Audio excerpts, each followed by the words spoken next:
नमो अरिहन्ताणम् नमो सिद्धाणं नमो वायिर्याणम् नमो वज्रायाणम् नमो लोये सब साहूणम् एसो पंचणमुकारो सब पावपणासनो मंगलाणं च सव्येसिं पढमं हवै मंगलम् पढमं हवै मंगलम्. Thank you, Harshit. Thank you so much. Now, I would request Dr. Srinetha Pandey, Director of ISJS, to come ahead and deliver his welcome speech. Namaskar, Jai Jinendra. I welcome you all to the 21st online lecture by International School for Jain Studies. And today's topic, beginnings of Jainism and its relation to the Ajivikas, is very important. Actually, it's important to know the coexistence of diverse, even opposite philosophical and religious systems in India from ancient times. And the hallmark of Indian culture lies in its remarkable diversity. It is very well-known fact. And if we have a look on Indian philosophical traditions, on one hand, we find spiritual excellence in Jain and Baudd tradition, in Vedic tradition, and on the other hand, the Charvak tradition. The Charvak tradition actually exemplifies the pinnacle of materialism. So this is the beauty of this Indian culture, Indian tradition, and philosophy. On one hand, Jain and Buddhist tradition resonate with the philosophy of karma, while on the other hand, a significant number of people, even today, seek mental peace by embracing the fatalism held by Ajivak tradition, Ajivak philosophers. So in this session, we are going to understand Jainism in the light of Ajivak tradition, and the session will explore historical relation between two traditions, particularly between Mahavir and Ajivak leader Makhaliputta Gosalak, as documented in Jain and Buddhist tradition. Professor Piotr Balcerowicz, professor at University of Warsaw, Poland, is with us to deliver this deliver this subject in this session. Though we have already shared detailed information about Professor Piotr and the abstract of this session, but in short, Professor Piotr specializes in the history, culture, and philosophy of Asia and West, with a focus on South Asia. He teaches Indian languages and philosophy, political philosophy, and contemporary Asian history. He has held positions at Asoka University in India and University of Munich in Germany, and other institutions also. One more thing which I would like to mention about Professor Piotr, and actually personally, I feel proud to say that he is a former student and researcher of Banaras Hindu University, Varanasi. I have spent more than 15 years in the same university as graduate student, postgraduate student, researcher, and postdoctoral fellow. So I take proud to mention this.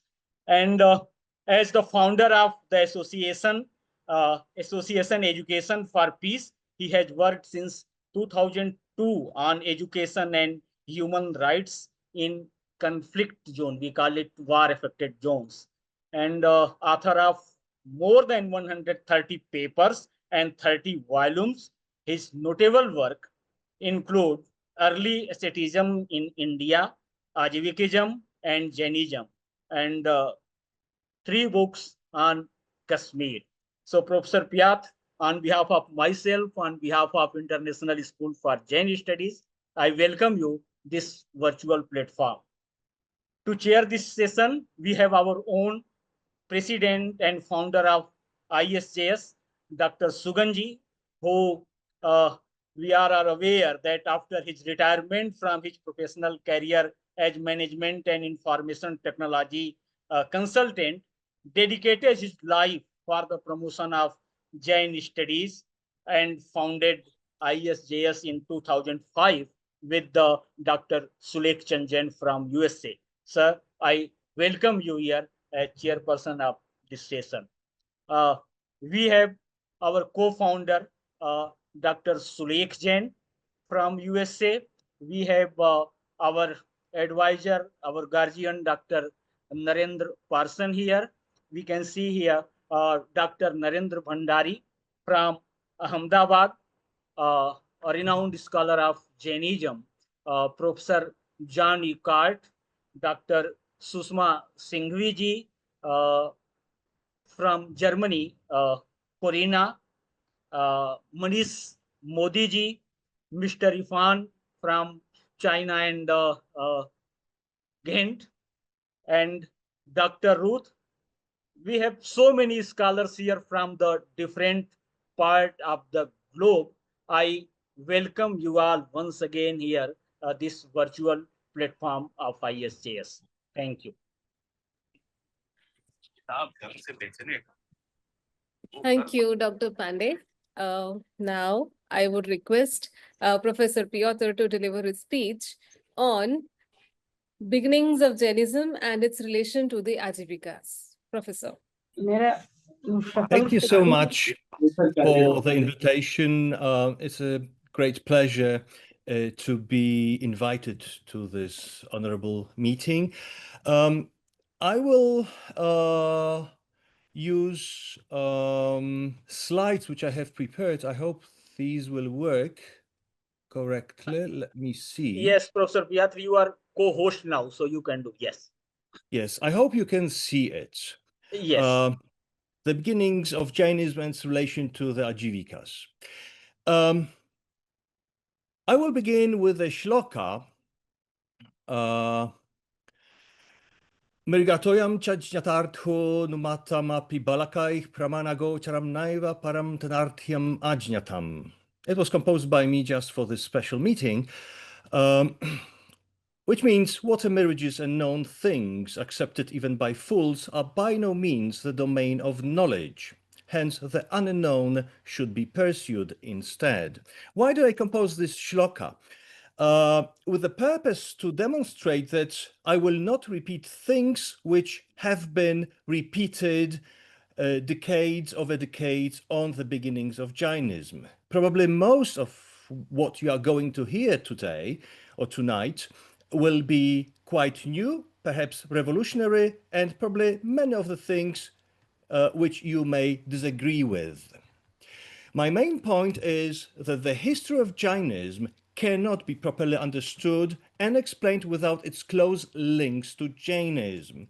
I will go briefly through many things. Each of these things requires special attention, but I will try to be brief. This is probably the earliest or one of the earliest Jain figures in the history of India. It is early, probably early Kushana period. Clearly, it is probably a Digambara monk, a terracotta figurine. I will come back to other pieces of art attributed to Jainism, and I will demonstrate that these are not Jain figures. These are one of the earliest examples of Ajivika art. These were discovered. Piotr Balcerowicz is giving the lecture. These were discovered in Pataliputra. These are pre-Mauryan pieces. Very early, they go back to probably time before pre-300 BCE. I will not explain why these are Ajivika figurines. I will probably come back to them. In short, if we want to understand the beginnings of Jainism, which you find here, and Ajivikism, we'll have to go back probably a century or 2 centuries earlier. Some persons have been mentioned in different sources. Nandavatsha, Kisa Sankitya. This is a parampara that leads directly to Goshala Mankhaliputra. I will use, by the way, I will use Sanskrit terms, not Pali or Prakrit for simplicity. Purana Kashyapa and Kakuda Katyayana are 2 other figures which were related to Goshala Mankhaliputra. We do not know this link exactly, but we know that Goshala Mankhaliputra influenced an ascetic movement. The same ascetic movement was influenced by Mahavira Vardhamana, who was influenced, of course, by Parshva. So we see that a wide ascetic movement was influenced by a number of persons, not only by persons of which you know very well, such as Mahavira Vardhamana and Parshva, but also by other persons. Of note is that against the traditional account, the relations between these 2 figures, Goshala and Mahavira, were reverse. I have written a lot about this, so I will refer to the sources later on.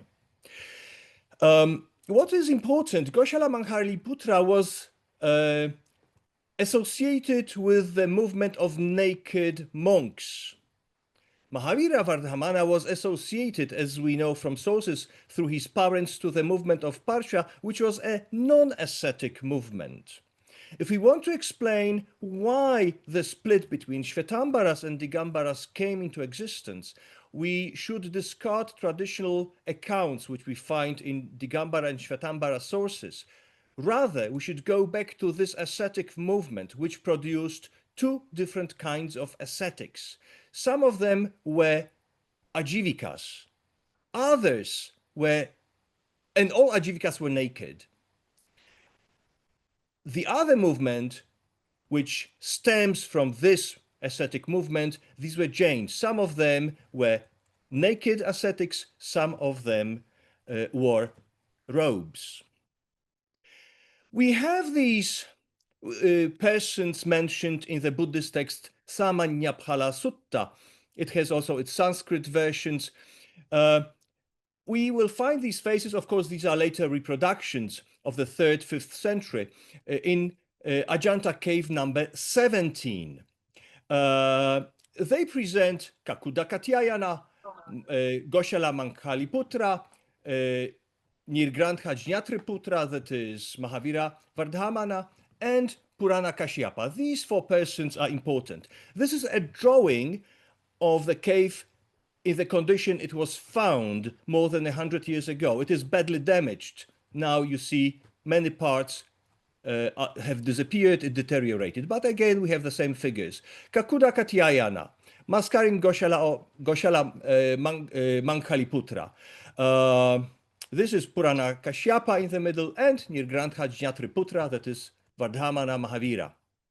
Now, one of the problems when we want to date Mahavira Vardhamana is the following. Most Buddhist accounts claim that Mahavira Vardhamana died before Gautama Buddha. Jain accounts largely claim that Mahavira Vardhamana died after Gautama Buddha. The source, I will deal with this aspect in a moment. What do we know of Mahavira and his teaching from the earliest non-Jain source? This is the translation, an excerpt of the Shramanyaphala Sutra or Samanyaphala Sutta, which says the following. Now, O king, there is an ascetic free from bonds, Nirgrantha, who lives controlled by the control of 4-fold restraint, and who is O king, such an ascetic who lives controlled by the control of fourfold restraint? Here is, O king, the ascetic free from bonds, nirgrantha, who is covered by all water, sarva varivarita, who is warded off by all water, who is protected by all water, who is touched by all water. Now, in color, I have marked parts which refer in green to Mahavira Vardhamana. This is his name, by which he was known, or nickname by which he was known in Buddhist sources. However, what I marked by red, this is a direct reference to Parshva. What I marked in this blue, this is a reference to Goshala Mankhaliputra. As you will see in a moment, the earliest account of Jainism in Buddhist sources mentions nothing of the teachings of Vardhamana. Now, first, how do we know that this fourfold restraint comes from Parshva? Well, it is mentioned on a number of occasions in Jaina sources, in the canon, for instance, in Dhananga Sutta, in the Raya Pasaniya, and other sources. It mentions this fourfold restraint as follows: a complete abstention from taking life, complete abstention from false speech, complete abstention from taking what has not been given, and complete abstention from taking from outside.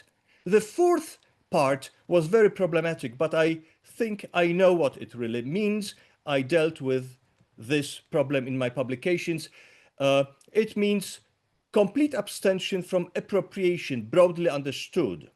And it includes the injunction to live without possessions of any kind, both material goods as well as women in any sense, which also prohibits or limits sexual relations. Out of this fourfold restraint of Parshva, of course, the vratas, the giant vratas attributed to Mahavira, come from. Now, what about what I marked this all water problem? Probably nobody has come up with a solution to this. And this is true not only for us contemporaries, modern scholars, but also in the past. I will not deal with in detail with the commentaries by Buddhist commentators who did not understand this any longer.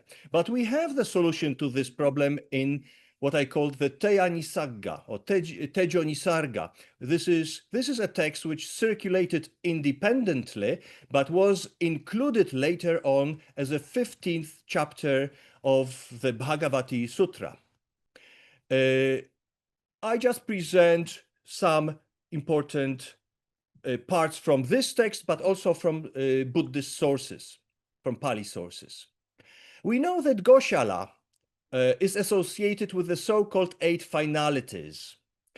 The first of these is the last drink, the last song, the last dance, the last obeisance. These first 4 refer directly to the rituals connected to his ritual death. Then other 4 aspects which allow us to associate him with certain historical events and date him, but I will not deal it with this today. Now, from Jain sources, we learn that he practiced and he died through the practice of last drink. What is this last drink? We know that he taught something which he called 4 drinkables and 4 undrinkables. This is an excerpt from the Teja Nisarga. What are the drinkables? There are 4 drinkables known, namely water, which has been touched by earth, water which has been soiled with earth by hand, water which has been heated by the heat of a kiln, what has been dropped down from the stone of a potter's wheel. Now, what are the undrinkables? There are 4 undrinkables known, namely the simulation of a drink of a vessel, the simulation of a drink of fruit skin, the simulation of a drink of kidney bean pod, the simulation of a drink of the pure substances. This sounds obscure, but I should explain that the way Goshala Mankhaliputra died was by starvation and dehydration. So in fact, he's the first person of whom we know that he died by the practice currently known as Salekhana. The first 4 drinks included water, but as you see, it is undrinkable water, in fact. It is liquid. We don't know how this water was used, but certainly it was not used to drink. It was probably meant to cool down the body, because the experiences he goes through, as explained in the Tyanisagga, in the 15th chapter of the Bhagavati Sutra, explain that his body was heated. Now, the other undrinkables, these are simulations of a drink of vessel and so on.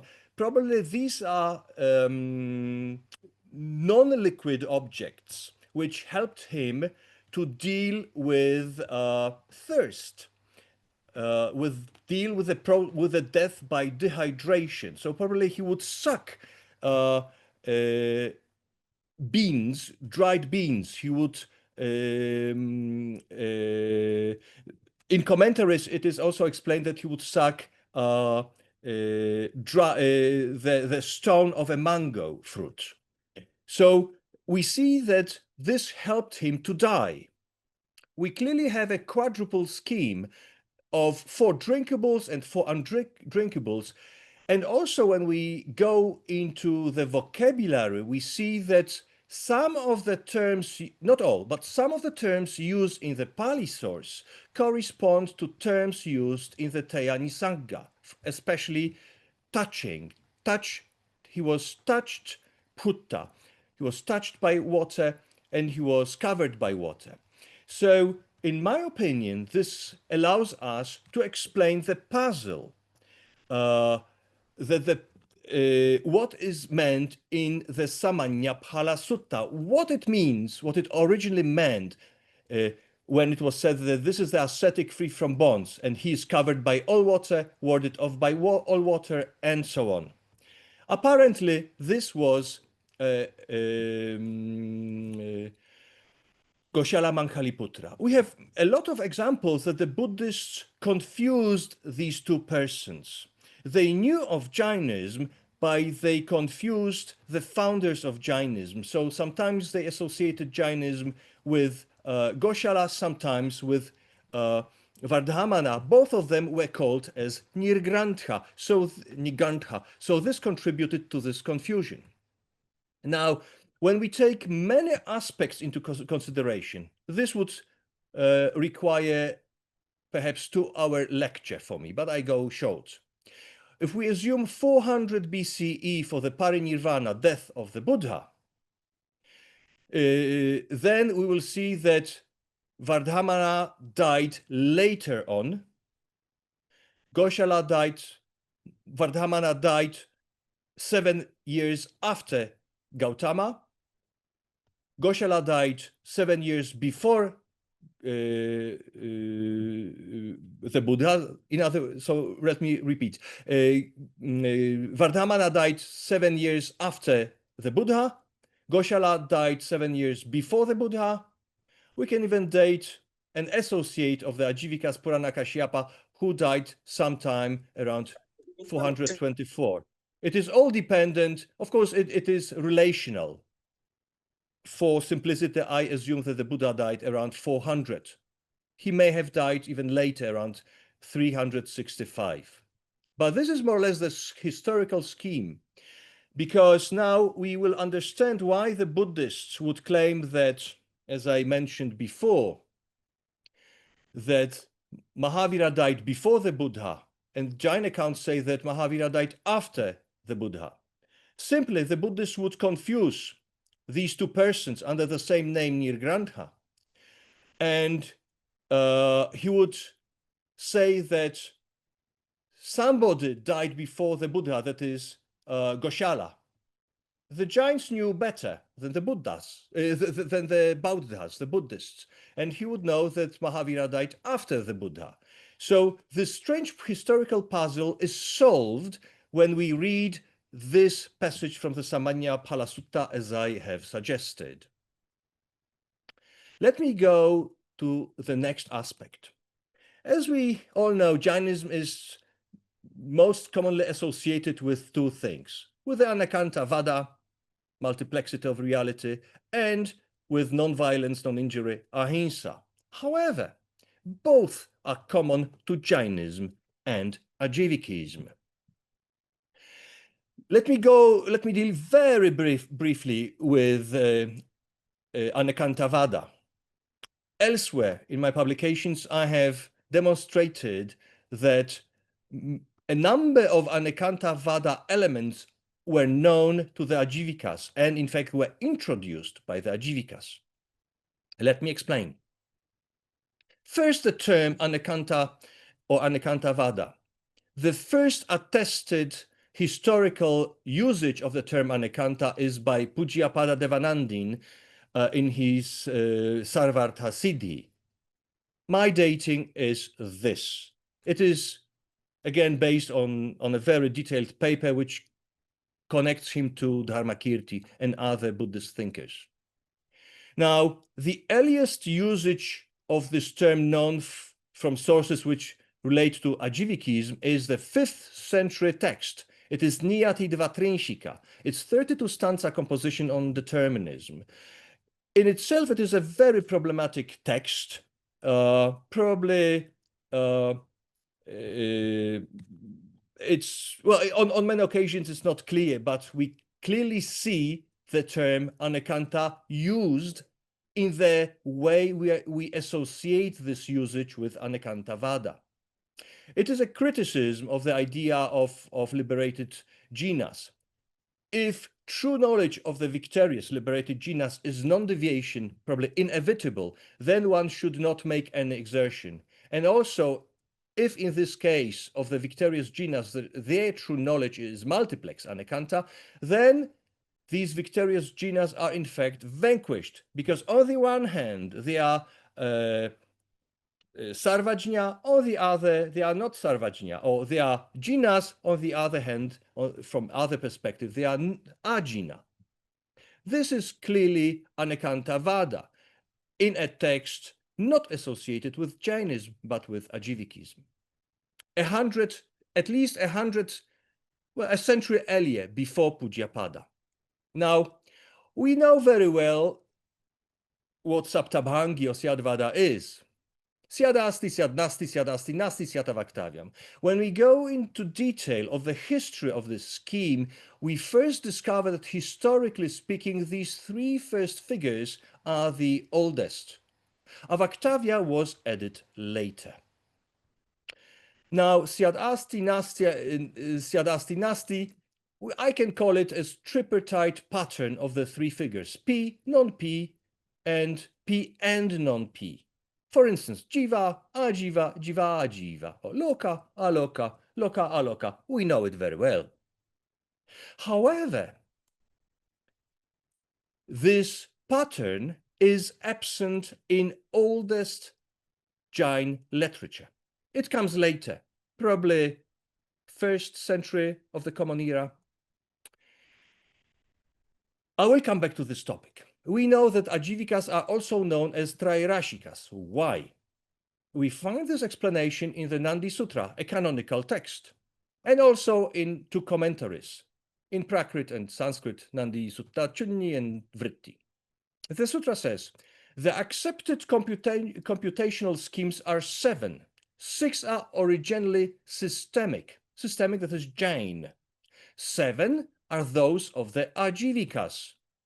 There are 6 computational schemes based on quadripartite viewpoints. There are 7 ones of the Trairashikas. I don't want to explain now, I would need much time to go into details.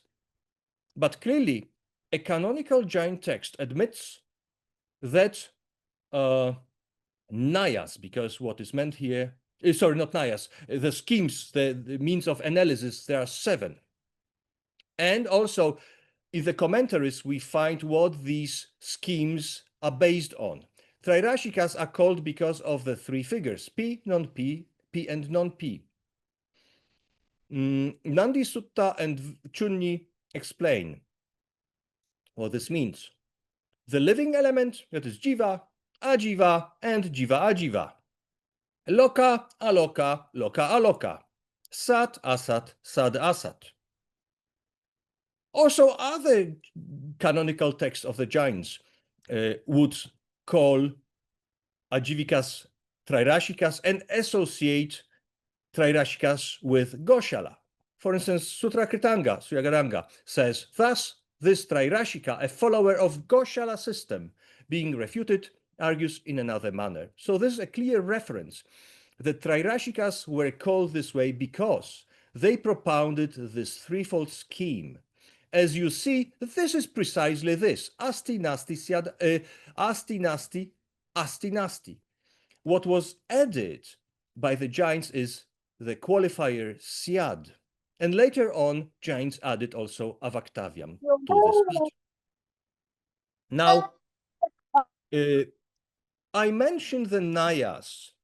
Again, Nandi Sutta mentions 7 viewpoints of the Jainas, 7 Nayas, and 7 viewpoints of the Ajivikas.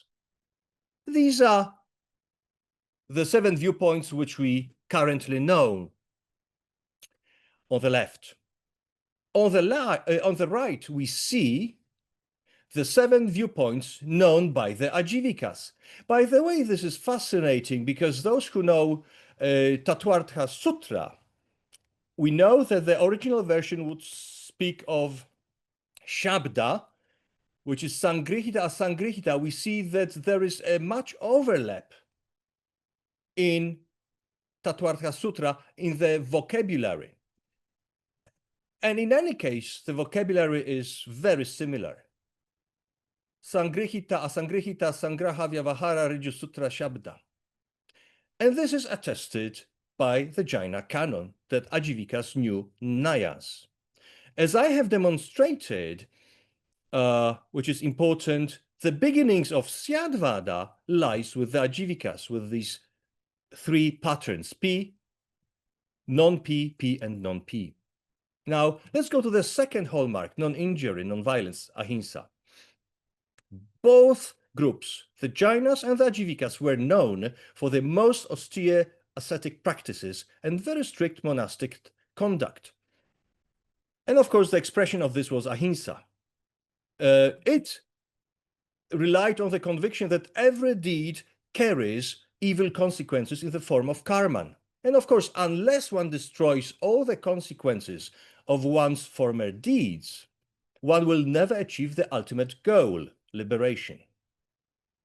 What was the difference between these 2 movements? The Jainas, as we know, 8th chapter, 7th, 8th chapter of Tattvartha Sutra, for instance, deals with this, but also canonical text. The Jainas would claim that karmic matter can be removed in 2 ways, through cessation of action and through removal of karmic matter.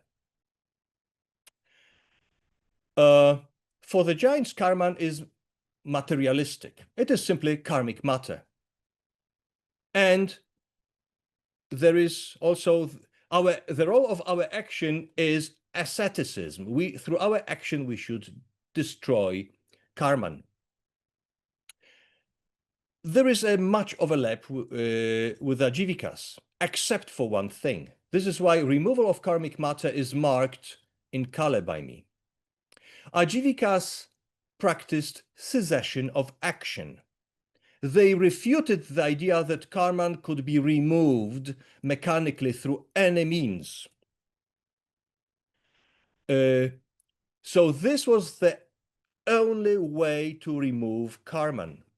Not to remove, in fact, to stop the workings of karma by the cessation of action.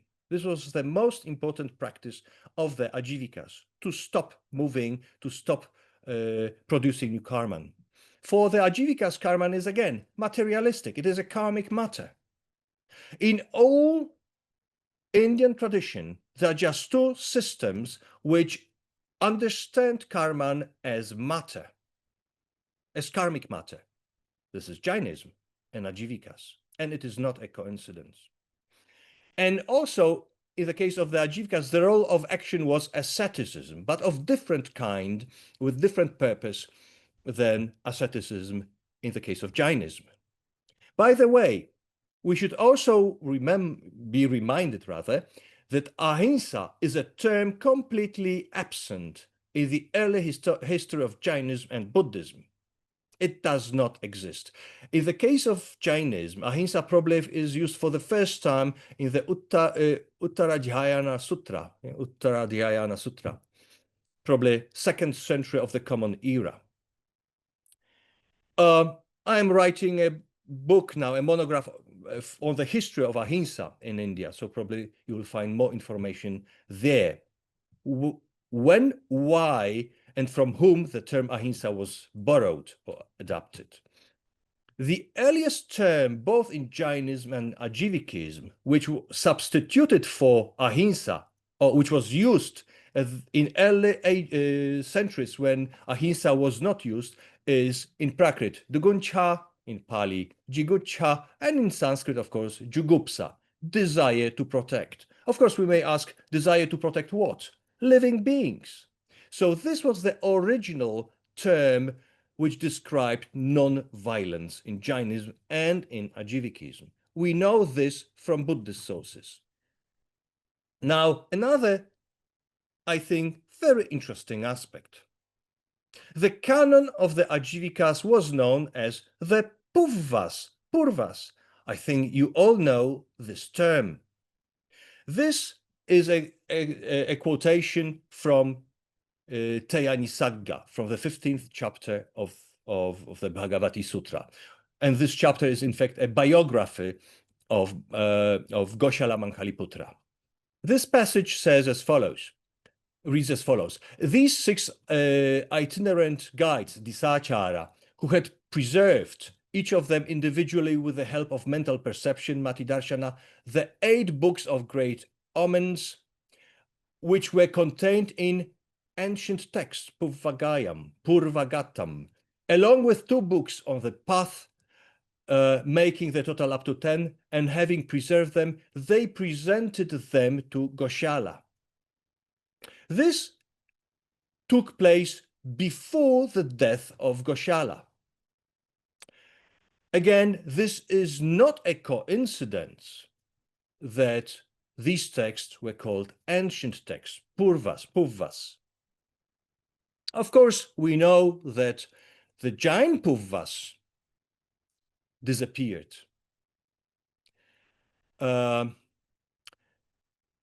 We find titles. The titles are scattered. These are the 14 Purvas, which we find, for instance, in Nandi Sutta, in Samavayanga Sutta. Again, when we go back into details, we will discover that some of these titles or topics closely overlap with the Purvas of the Ajivikas. And much of this contents of Jain Purvas overlaps with general interest of the Ajivikas, because Ajivikas are reported in various sources to live from fortune telling. As you see, much of the Jain Purvas apparently are related to fortune telling. I don't have time to go into detail, but apparently the Jain Purvas and Ajivika Purvas were the same group of texts. And since the Ajivikas kept on preserving these texts, the Jains opted out of this tradition and just preserved the tradition that these ancient texts were simply forgotten and transmitted, and just a part was transmitted, encapsulated in the Drishtivada. Now I will deal with the topic of another aspect of historical origins of Jainism. Probably there is no single religion in the world which has survived without political and financial support. And clearly, this is true also for Jainism. We know it very well. It is true for Buddhism. I have marked the first 4 generations of the rulers of the Maurya dynasty. The first ruler, Chandragupta Maurya, is reported to be the first patron of Jainism. He's reported to have converted to Jainism, to become himself a Jain monk, and he was converted by a monk, Bhadrabahu. As I will demonstrate shortly, this is a legend with no historical support. We have no idea which religion, which worldview Chandragupta Maurya followed, but certainly it was not Jainism. We know from other sources that Bindusara, his son, was a supporter of Ajivikism. Ashoka was a keen supporter, of course, of Buddhism. Without Ashoka, Buddhism probably would have never developed in the shape we know it now, and probably it would have never become a world religion. But also we know, as I will demonstrate, Ashoka was an active financial supporter and patron of the Ajivikas. His son was not only the patron of the Ajivikas, but also an Ajivika himself. As we see, the first 4 generations of the Maurya dynasty supported primarily 2 religions, Ajivikism and Buddhism. Now, again, there is much evidence for that. I will just present a brief part of this evidence.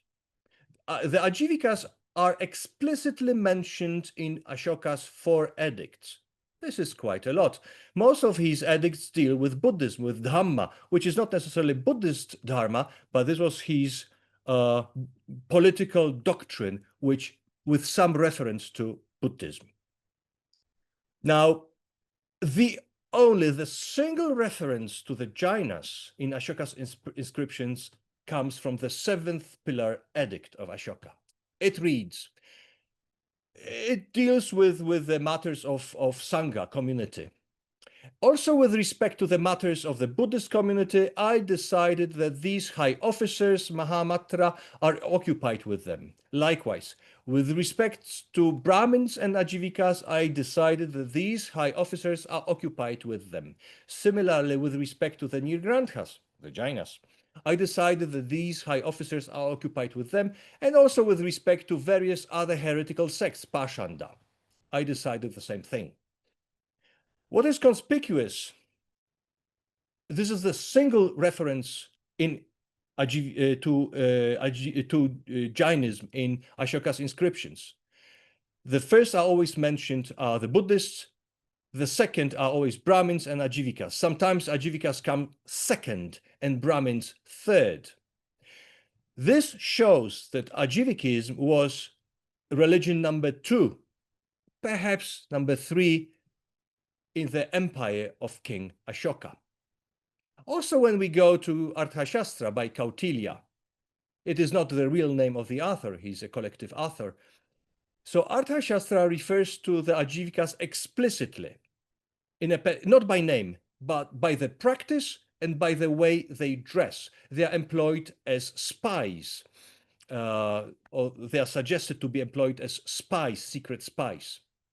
There is no such reference to Jainism at all in Arthashastra, which is the 1st century of the Common Era. It has nothing, Kautilya and Arthashastra has nothing to do with the Mauryas. So again, it's a legend that Kautilya was the famous minister of Chandragupta Maurya. We know from the sources that Ajivikas had 2 important centers. One was Savatthi or Shravasti. This was also an important place for Buddhism, but this was the center. This is where Goshala Mankhaliputra also died.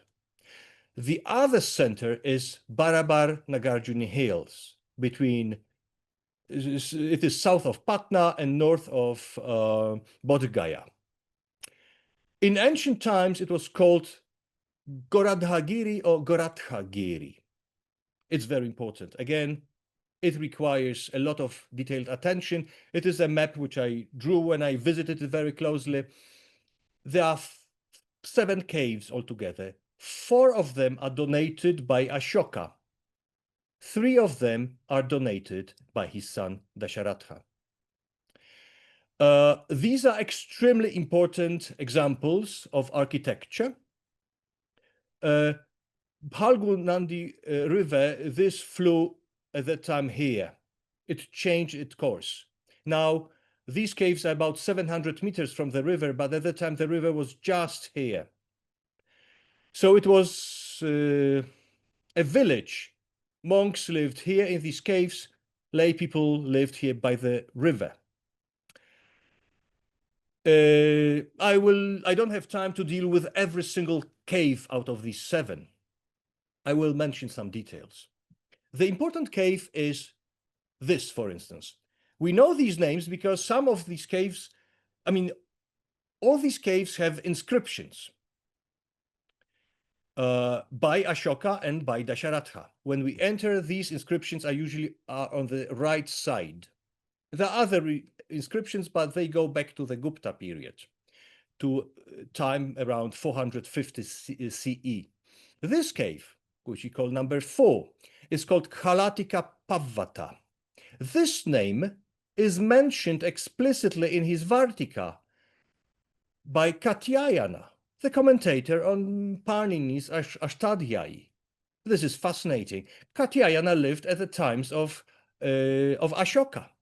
It is not a coincidence. Ashoka paid a lot of money to carve out these 4 caves for Ashokas. This is the oldest example of human-made caves in India. There is nothing similar of this historical importance in India. These are the oldest caves in India, made explicitly for the Ajivikas. And no wonder that Katyayana refers to precisely this cave. Also, Patanjali comments on this name, Khalatika, in his Mahabhashya. Another cave, it is of identical size as B4. It is conspicuous because this is the single cave out of the 7 with some art. This is very important. Art historians associate this art with Buddhism, and this is completely wrong. I can explain why, but I don't have time. This is an exact copy of B4, and it is just a few hundred meters away from B4. This was one compound for naked monks.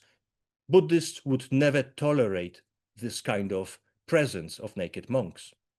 What is important, this is this relief, the oldest in India of this kind. As you see, the Torana is fascinating. I will come back to this. Another feature of this cave was unfinished because you see the crack. If they would complete the cave and polish this side, the cave would collapse. So it was left unfinished.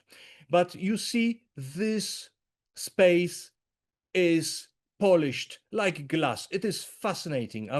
After more than 2,000 years, it still preserves its polish. It's fascinating. And it's a very hard granite stone. It must have cost a lot of money to do this. This is, as I say, the earliest example of this kind of art in India. Because of elephants and something which looks like a stupa, it was associated with Buddhism, but this is wrong. We have implications that also Ajivika monks were called elephants. So this may be a reference to Ajivika monks who practiced Salekhana in these caves. Now, this part is fascinating. This is not complete. It looks like damaged, but when you observe it closely, here are places for 2 guardians, for 2 sculptures, Dvarapalas. So they were removed. But clearly this is a space for Dvarapalas.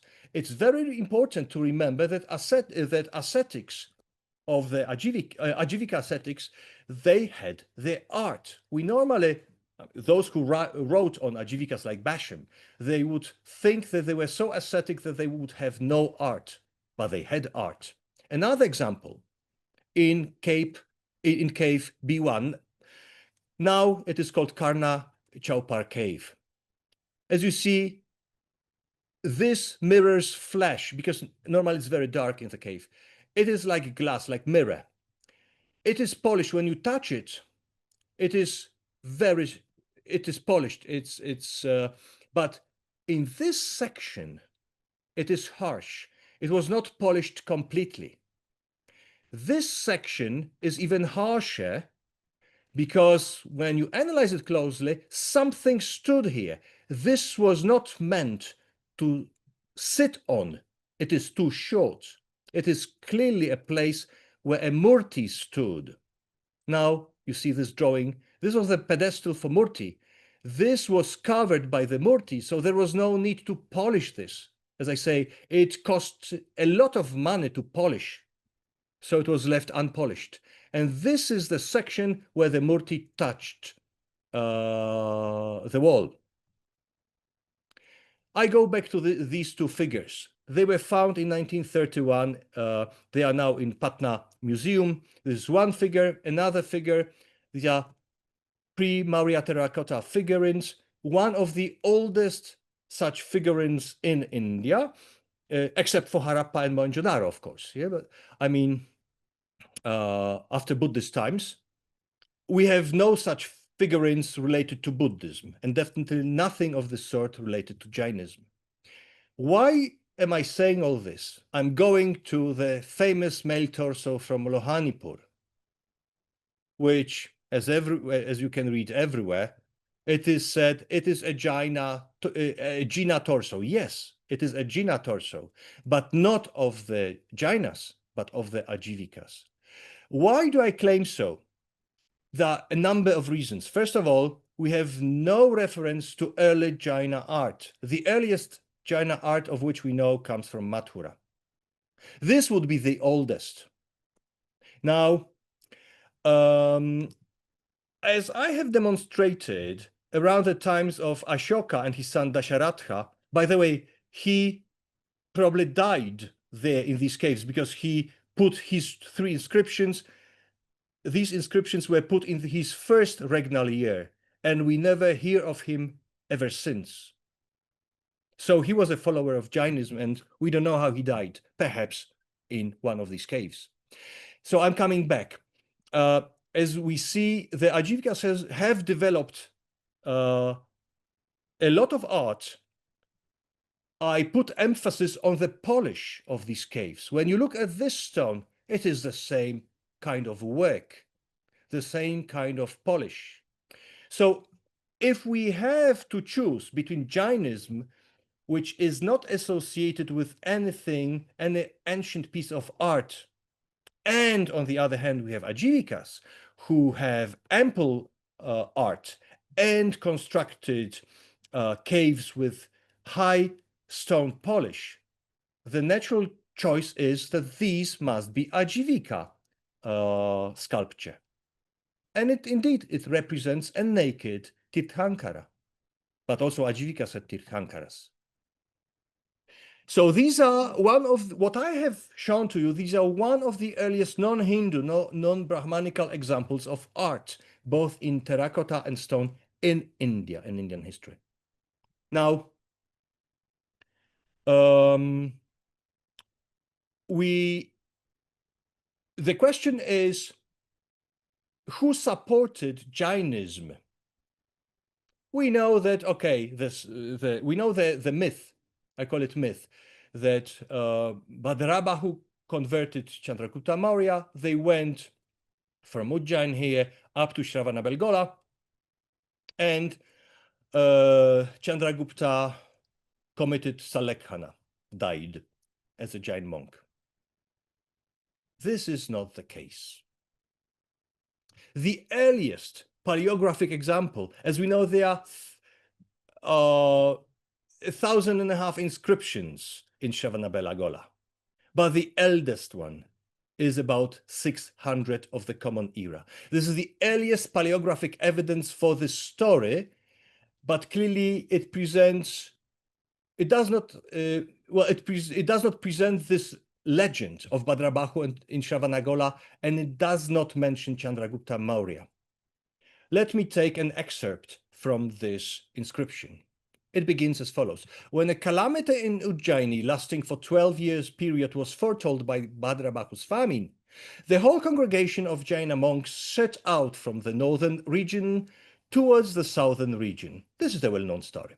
Gradually, they reached a locality of several hundred villages full of happy people, riches, gold, grain, herds of cows, buffaloes, goats, and sheep. Thereafter, the chief master named Prabhachandra, having realized that very little time remained for him to live, asked the permission to commit the ritual suicide samadhi himself. He remained on this high-peaked mountain, which is distinguished by the name Katavapra. Now, of course, Bhadrabahu's famine is mentioned in this inscription as the one who foretold the famine. But the inscription says nothing what happened to Bhadrabahu. The group was led by the chief master named Prabhachandra. Clearly, it was Prabhachandra who, according to this legend, who took the people to Shravanabelagola. The earliest presence of anything related to Jainism is in Shravanabelagola is around 400 CE, so 200 years earlier. Excavations in history tells us that apparently first some Jains settled down there with monks, and then they invented or developed the myth. The earliest reference to the myth of the monk Bhadrabahu and Emperor Chandragupta are very late. They are approximately 900 years after the events the myth purports to refer to. In fact, the earliest literary evidence for the myth are writings that date to about 950 of the Common Era, which explicitly mentioned the myth of which we know nowadays, that it was Bhadrabahu who converted Chandragupta Maurya. Bhadrabahu foretold the famine, and the community went to Shravanabelagola, and Chandragupta died there. But as I say, this is a myth for the first time recorded around 950. And this is the earliest reference to these events, but this is it is about 600 CE, 900 years later after these events were supposed to take place. So we can clearly dismiss this legend. And we don't know, as I say, what religion Chandragupta was, but certainly there is no evidence that he supported Jainism in any way.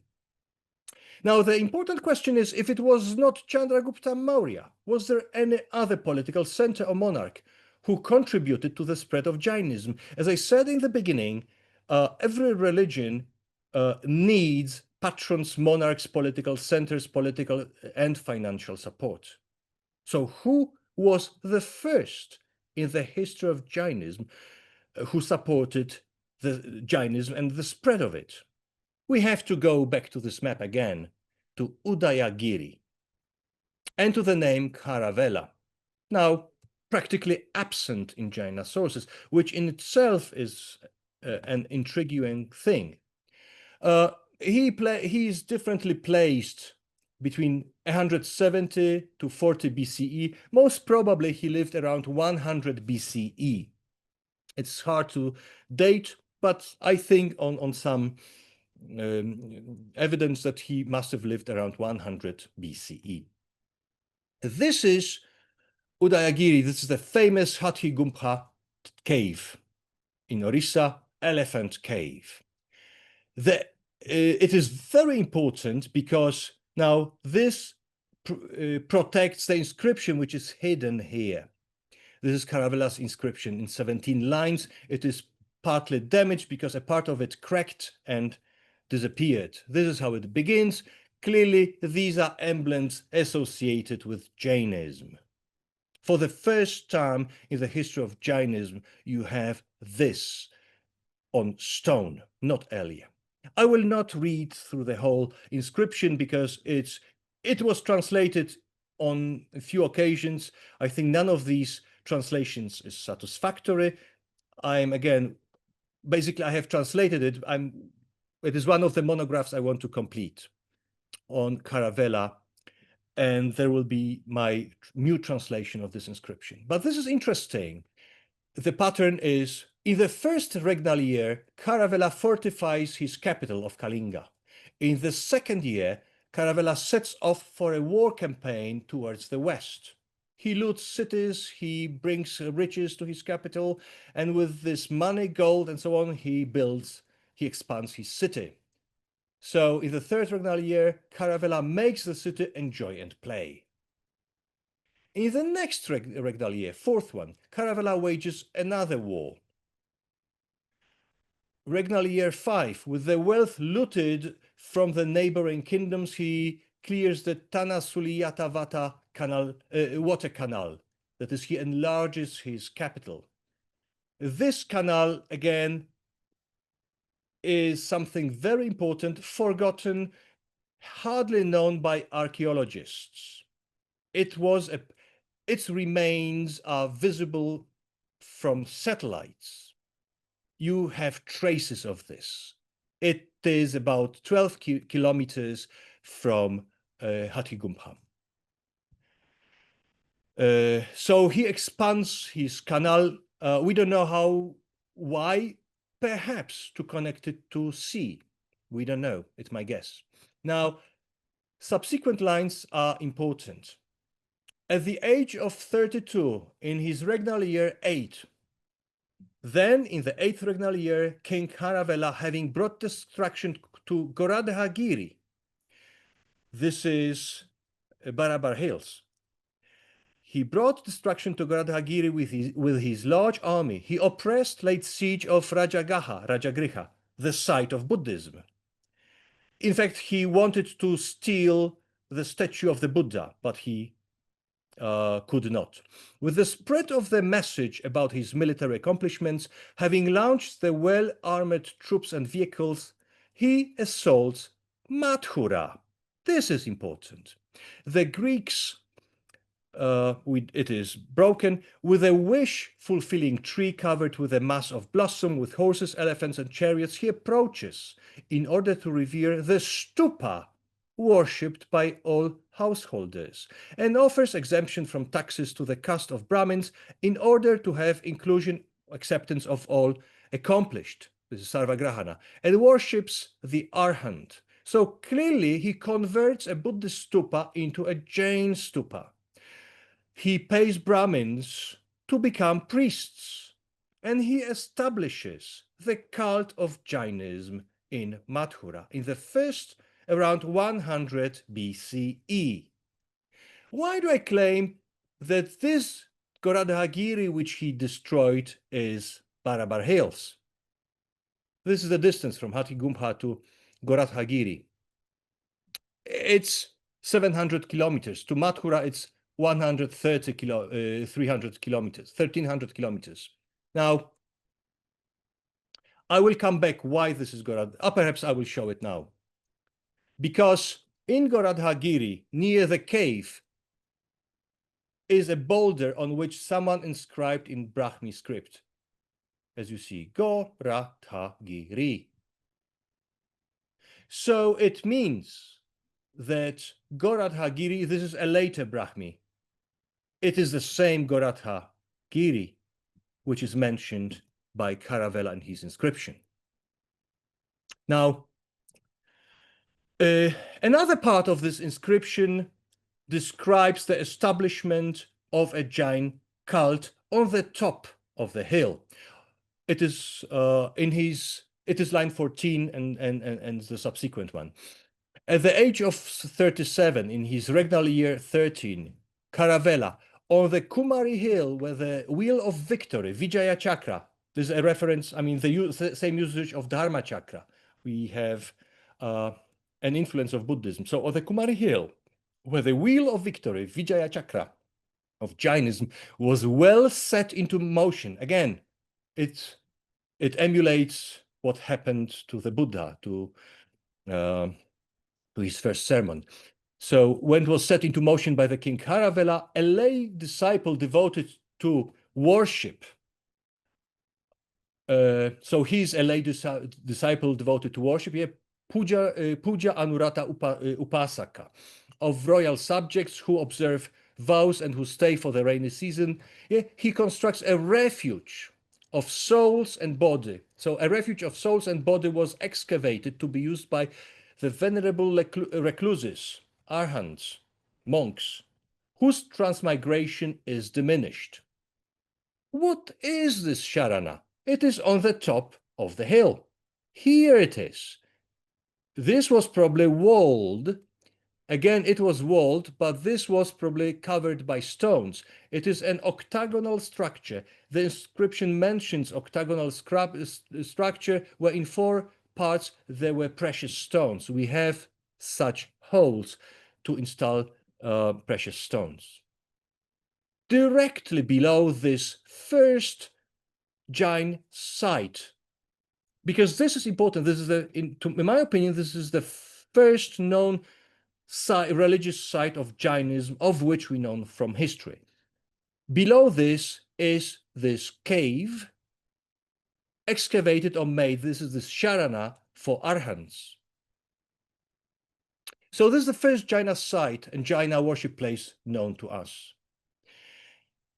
Interestingly, the capture of Mathura, where Buddhism was there, where Caravela converts Buddhist stupa into a Jain stupa, this period seems to coincide with the spread of votive tablets excavated there. Because these votive tablets go back to the 1st century BCE. But this conversion of Mathura to a Jain site by Caravela explains why we suddenly have a number of votive tablets. They may have been placed near the stupa, which no longer exists. We have no historical existence, but stupas were mounds of earth. It's very easy to destroy them. So Caravela seems to be the very first monarch of whom we know by name who patronized Jainism and significantly contributed to its spread in South Asia. Interestingly, he did it by force. Because every subsequent years, 1 year he remained in his capital, the next year he would go on a war campaign. He would come back 1 year again in the capital, next year another war. So while doing this, he did not necessarily resort to basic moral principles. Yeah, while spreading Jainism, he not necessarily resorted to moral principles of Jainism, but well, he did not apply the injunction of ahimsa at all. Now, we know why this Gorathagiri is this center of Ajivikas. The reason for that was probably because the Ajivikas were very similar in history and in practices to Jains, and apparently they posed some risk, religious and political, to him. Now, to summarize, the Ajivikas enjoyed royal patronage of Bindusara, Ashoka, and his son Dasharatha. The Jainas enjoyed royal patronage of Caravela, and then perhaps and of course, Kumarapala of the Solanki dynasty in Patan, Anahilapura. And we don't really know of any real monarch who supported Jainism in history, except for princes, local Maharajas, but not high statue monarchs. And the Buddhists, of course, enjoyed royal patronage of Ashoka, the first such patron of Buddhism, and many other sources of royal patronage came in this case.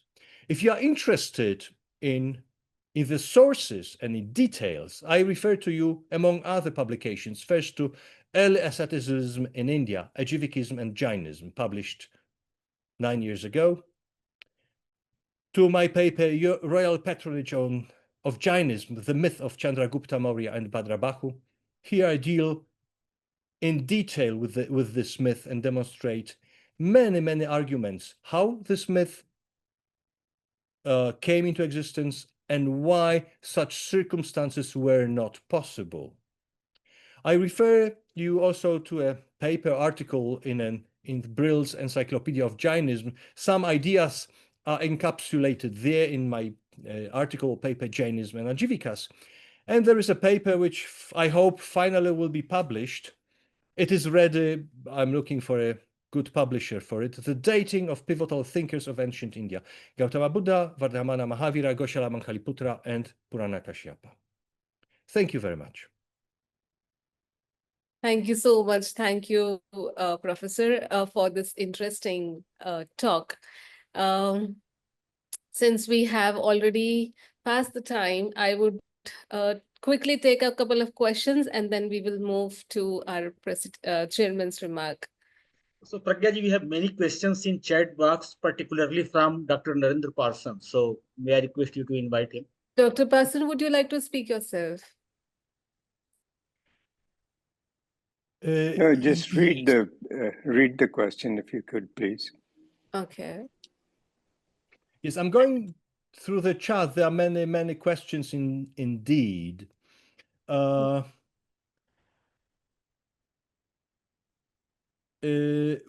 the first question, most historians believe Mahavir was born before and died before Gautama Buddha. Well, it's much more complex. I think I summarized all papers on this topic in my paper, which I mentioned, The Dating of Pivotal Thinkers. It is to be published. Philosophical journals consider it too philosophical. Historical journals consider it too philosophical journals such as Journal of Indian Philosophy says it's too historical. Other journals devoted to history say it's too philosophical. So I have problems to publish it. But this question is answered in detail. What scholars opt for what dates as regards for the Buddha and Mahavira and different dating. You will find solutions there. And to these controversies. So as regards these controversies, my paper to be published solves most of these controversies. As I say, the point of departure for the dating of Goshala and for the dating of Mahavir is connected to the dating of the Buddha. If we say that the Buddha died around 400, then Mahavira died 7 years after, and Goshala died 7 years earlier. So if we place it as, for instance, the Buddha died around 370, so Mahavira died 377, and Goshala died in 363, and so on. As for Bhadrabahu, we don't know where he was from. We know, according to this, we know nothing of this Bhadrabahu. We know that he's associated with Ujjain. Is it true? I have no idea. This is what this inscription says, but as I say, this inscription records rather a myth, not a history, because this inscription comes from the period of 900 years later after the events. Because Bhadrabahu, Chandragupta Maurya supposedly should have gone to Shravanabelagola around 300, slightly later. Yeah, so this is 900 years later.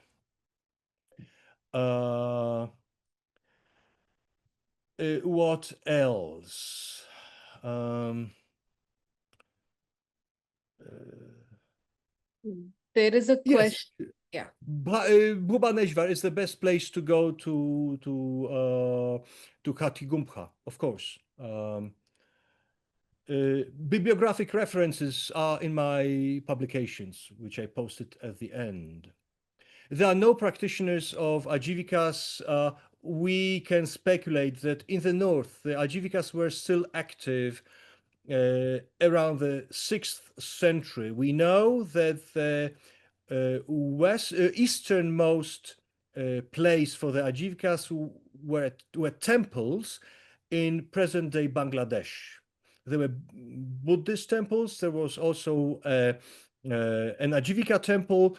We have inscriptions there. We have copper plate with the donation for the Ajivikas.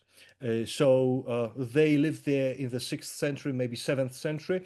The last reference to the Ajivikas is from Tamil Nadu in the 14th century.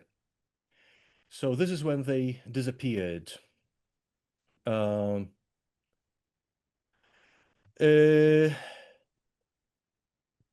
Yes, as for Samprati, well, it is a problem. It is just a speculation.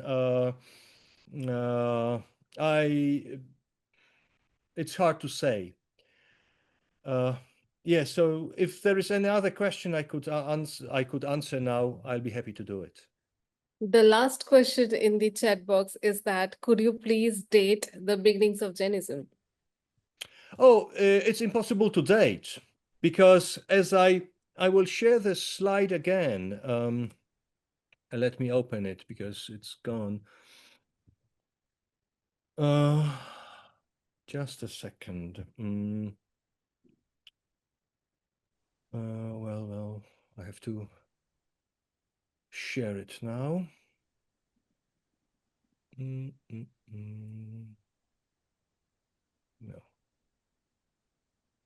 I cannot share it. Let me try again.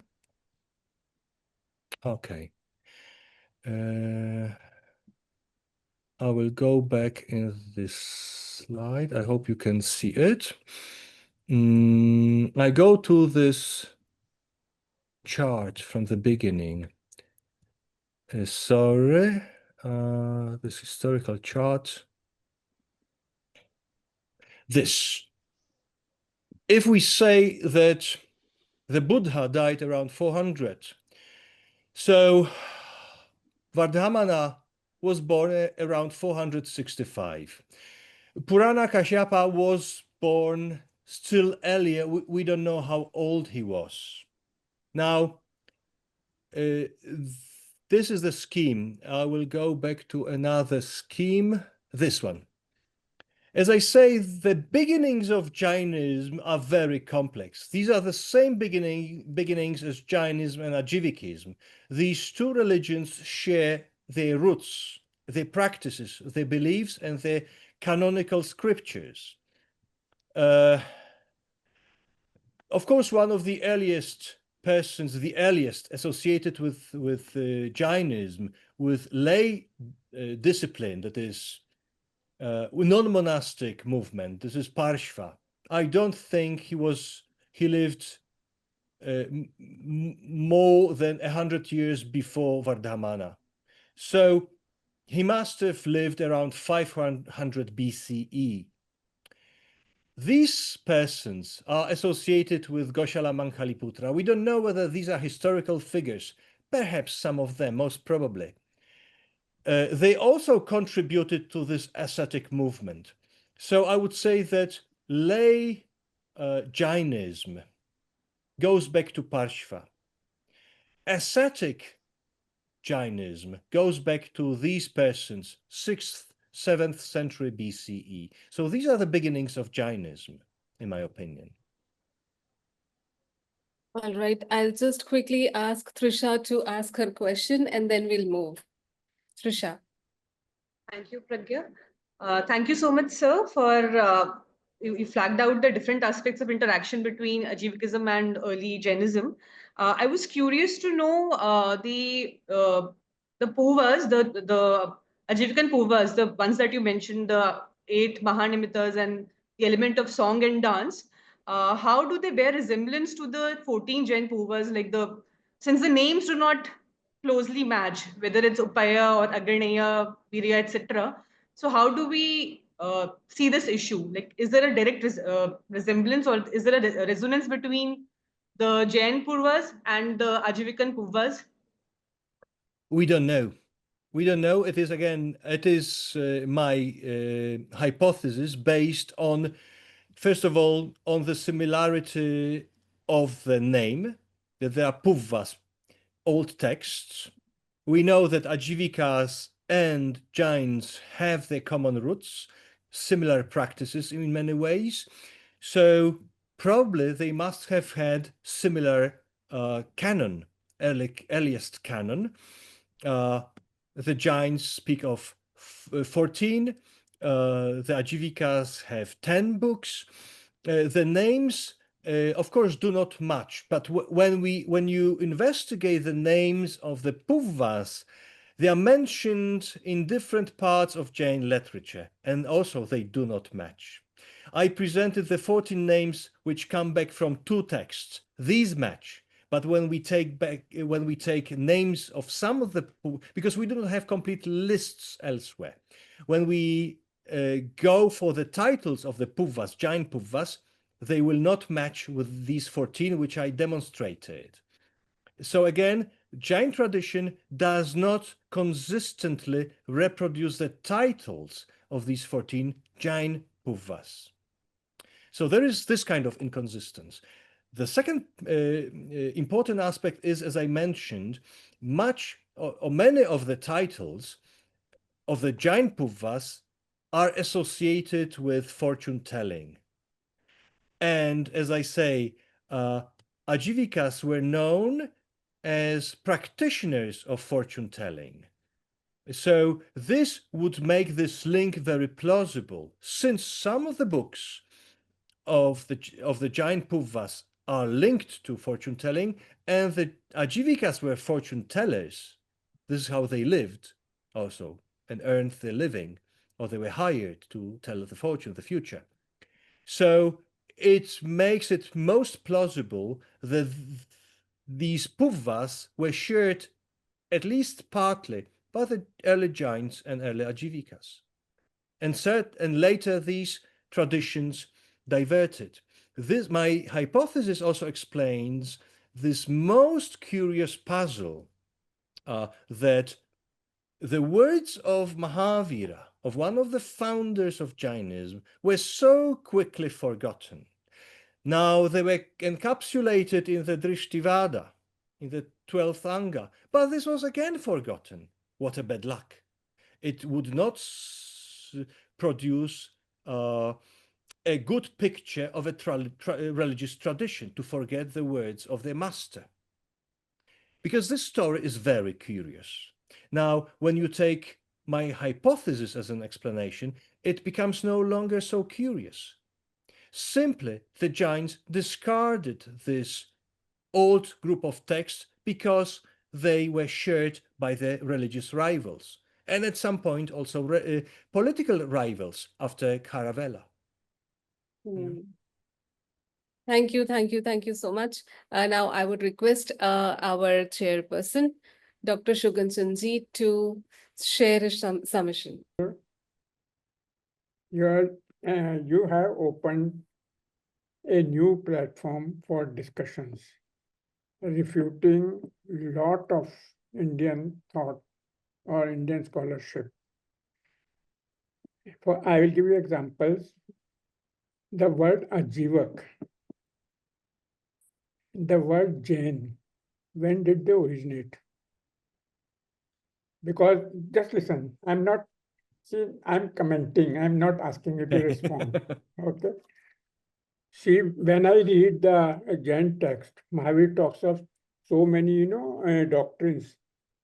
No names are mentioned except the foundation, Niyativad, Kshanikvad, okay? The word Ajivak, when did it come? When you say Tirthankar, asceticism started by Goshalak, when he called himself a Tirthankar, and then this. Now, if we look at asceticism, then we can go to Adinath and historically Neminath, Parshnath, and Mahavir. They were ascetics, okay? So there is an ascetic tradition, but the word Jain will not be found because somebody called them Nigant, somebody called them Shaman or Shamans. The word Jain is a later development. So we cannot, say which, I'm just trying to bring some points which you can consider later on. Number, we come to historical evidences. So far the knowledge in India is that the 12-year famine was started in Patliputra. So today we have a new version of Ujjaini, because it was Patliputra where Bhadrabahu was there along with Sthulbhadra, and he went with his, some say 7,000, some say 12,000, 7,000 monks towards Shravan okay. Now, my question is, my thinking is, if so many monks are going, unless a royal patronage is there, such a big group cannot move. Then second thing is, if they are going to Shravan Belgol and other places, you need at least 50,000 people or 70,000 people to serve them. And historically, if you see the South Indian history from, I think, 3rd century, 2nd century BC or something, till 8th or 9th century BC, till Shankar arrived on the scene, South India was a total South Jain city. Similarly, I'm just bringing these points, and there are evidences when you go there. Now we come to, the cave. You say that the caves are Shravan Belgola of Chandragupta and what is his name, Bhadrabahu. They are there. They are inscriptions. We can say they were made later on, earlier. This can be said for anything, for any cave. Okay. Now those, those idols you showed on Lohaniputra. So far our thinking is, and our understanding is that these are Jain. So today a new concept is coming that these are of Ajivikas. How, I don't know. Because before this, even the picture you showed, well, they have some, let us say some small things you showed, but they are ornaments, they are this and that. So these are the things. Now, we see that royal patronage. First I talked of Chandragupta. Then, this fellow, Kharwell, he invaded, I think it was Nandas or somebody, some kings, and the first thing he got from there was the idol of Adinath, which he brought from there. This means the king must have taken it from somewhere, and then king must be a, follower, whatever it is of Jain. I'm just about the death. We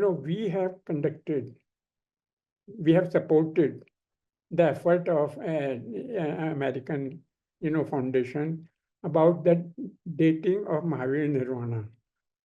And that is published. The archaeologists say Mahavir was, 1800 BC. Somebody says something, and there are some conclusions. So, and there are some conclusions, there are some papers like what you are saying also. So this is a subject, and I don't know how to say. Sometimes they say like there is Ram, Ram, there is something in existence in like the bridge between Sri Lanka and other, Ram Setu. So even when it became a question of discussion, the Supreme Court said, unless proved otherwise, we go by tradition. So if the tradition and accepted by government of India also that Mahavir was liberated, at some time, 527, I think BC, so, but scholarship does not mean that we keep on bringing up, or yes, scholars will bring up new ideas, and there I really welcome your thoughts. Okay, but my feeling is please read some texts because most of the Western scholars, they read English, papers, and earlier till 10, 15 years ago, they were not so many. But I must say you have really done a lot of work, and as a scholar, you have aroused new questions to be debated. So for that, I really appreciate your effort. I enjoyed listening to you, and I thank you for your wonderful presentation. Okay, thank you. Thank you, Shuganji. Now I will request Dr. Ashok Kumar Singh to present the vote of thanks. Jai Jinendra, everybody. This is my pride and privilege both to propose a vote of thanks on this occasion of the memorable lecture by a very renowned scholar, Piotr Balcerowicz from Poland, and respected Professor Piotr, Professor Dr. Sugan Jain, the chairperson of this session, Dr. Sulekh Jain, our mentor, Dr. Narendra Parsan, Manish Mehta ji. Today, in the audience, a galaxy of celebrated scholars were present. So I find it difficult to name each and everybody. Today, lecture, which was well documented on archaeological, inscriptional, literary sources, and the deep insight of the speaker, which has made us proud. And I think everyone was very intensively engaged throughout the lecture, because each and every word was well documented and has original sources. So I again thank Professor Piotr Balcerowicz. The association with Professor Piotr with me goes back to 1987. So I feel this is a personal pleasure. Also, it gives me immense pleasure. So the time is running. We are so late. So I apologize for not mentioning each and every celebrated audience. And I just congratulate our director, Professor Dr. Srinetha Pandey, who gave us the opportunity to listen such a fantastic lecture.